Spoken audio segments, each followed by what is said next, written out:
Hello बच्चों, कैसे हैं आप सब। आशा करती हूँ आप सब बहुत अच्छे से होंगे।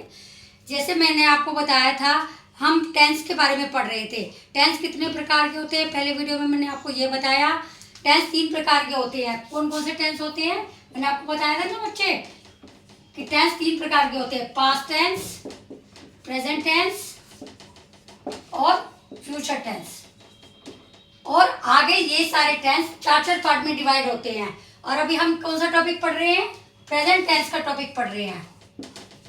हम प्रेजेंट टेंस के बारे में पिछली वीडियो में पढ़ चुके हैं। हमने प्रेजेंट टेंस के कौन कौन से टेंस कर लिए, हमने इंडेफिनिट कर लिया, प्रेजेंट इंडेफिनिट टेंस कर लिया, जिसका मैंने आपको बताया था क्या रूल है। सब्जेक्ट प्लस वर्ब की फर्स्ट फॉर्म प्लस ऑब्जेक्ट। मना करना हो तो subject plus do not plus verb की first form plus object. Question पूछना हो तो डू पहले आ जाएगा, सब्जेक्ट प्लस वर्ब की फर्स्ट फॉर्म प्लस ऑब्जेक्ट। दूसरा हमने कौन सा टेंस पढ़ा था बेटा, कंटिन्यूअस टेंस। कौन सा टेंस पढ़ा था, कंटिन्यूअस टेंस। कंटिन्यूअस टेंस का क्या मीनिंग होता है, कंटिन्यूअस का मीनिंग होता है कोई काम जो लगातार चल रहा है। इसलिए हमें इन सब टेंस को सीखते हुए ना तो ता है, ती है, चुका है, चुकी, रहा है, रही, ऐसे कॉन्सेप्ट के अंदर तो बिल्कुल भी नहीं जाना है। क्योंकि जब बच्चा अगर इसके अंदर चला जाता है ना, फिर वो कभी भी जिंदगी में ना तो टेंस बनाने आते उसको, ना ही वो इजिली से ट्रांसलेशन कर पाता है। तो ध्यान से देखेंगे सभी बच्चे। Continuous tense, subject plus is, am, are plus verb की first form plus ING plus object.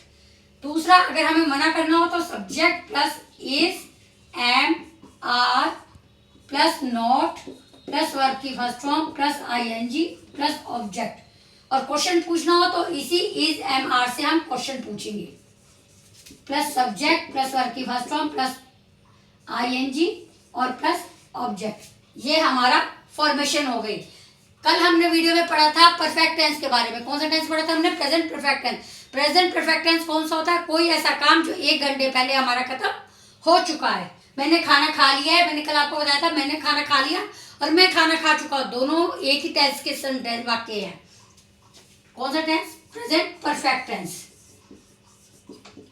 इसका रूल है subject plus has, have plus verb की थर्ड फॉर्म प्लस ऑब्जेक्ट। मना करना होगा तो has, have, not plus verb की third form plus object. Question पूछना होगा तो हैज और हैव के साथ हम क्वेश्चन पूछेंगे, सब्जेक्ट प्लस वर्ब की third form plus object.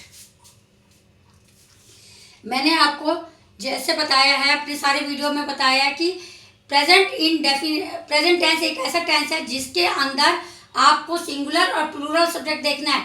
Other किसी भी टेंस में ये कॉन्सेप्ट नहीं है। सिर्फ कॉन्सेप्ट किस में है, सिंगुलर और प्लूरल का कॉन्सेप्ट सिर्फ प्रेजेंट टेंस में है। कैसे, डू नॉट को कहाँ हम यूज करेंगे, डू नॉट का, जहां हमें I do not, we do not, they do not, you do not. और प्रेजेंट इंडेफिनिट टेंस में एक और चीज मैंने आपको बताई थी, सब्जेक्ट प्लस वर्ब की फर्स्ट फॉर्म प्लस एस और ई एस प्लस ऑब्जेक्ट भी आता है प्रेजेंट इंडेफिनिट टेंस में। ये किस कंडीशन में आता है, जब आपका सब्जेक्ट सिंगुलर हो, यानी करता काम करने वाला एक वचन हो, सिंगुलर हो। जैसे ही इज, शी इज, उनके साथ क्या आएगा, एस और ई एस। मना करना होगा तो सब्जेक्ट प्लस डज नॉट आ जाएगा प्लस वर्ब की first form plus object. He does not go to school, he does not eat mango.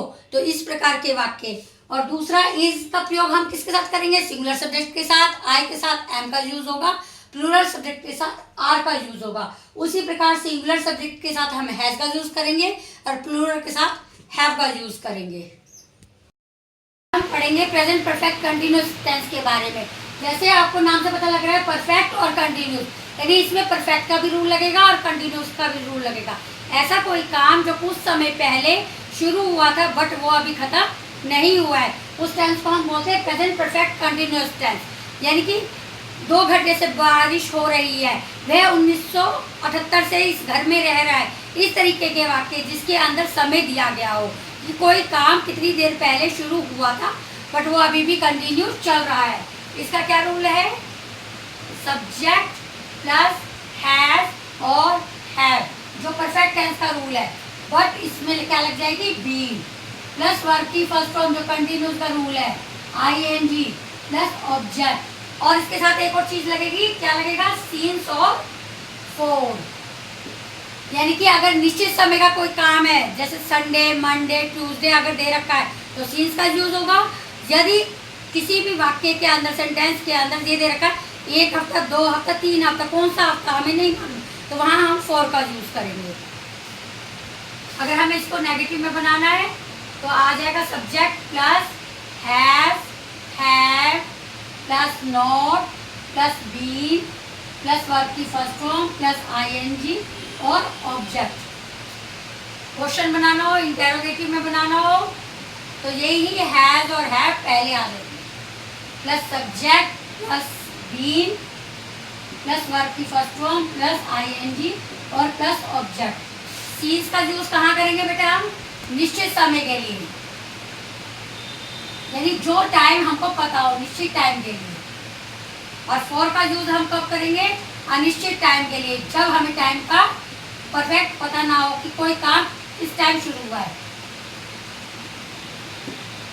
For example अगर संडे, मंडे दे रखा है तो आएगा सीन्स, और अगर दे रखा है 1 वीक, 2 वीक तो आएगा 4। आशा करती हूँ आपको मेरा वीडियो समझ में आया होगा, इसलिए मेरे चैनल पे बने रहने के लिए चैनल को सब्सक्राइब कीजिए, लाइक कीजिए, अपने फ्रेंड्स और रिलेटिव्स के साथ शेयर कीजिए और कमेंट बॉक्स में ये ज़रूर बताइए कि आपको मेरे वीडियो कैसे लग रहे हैं। Thank you, have a nice day.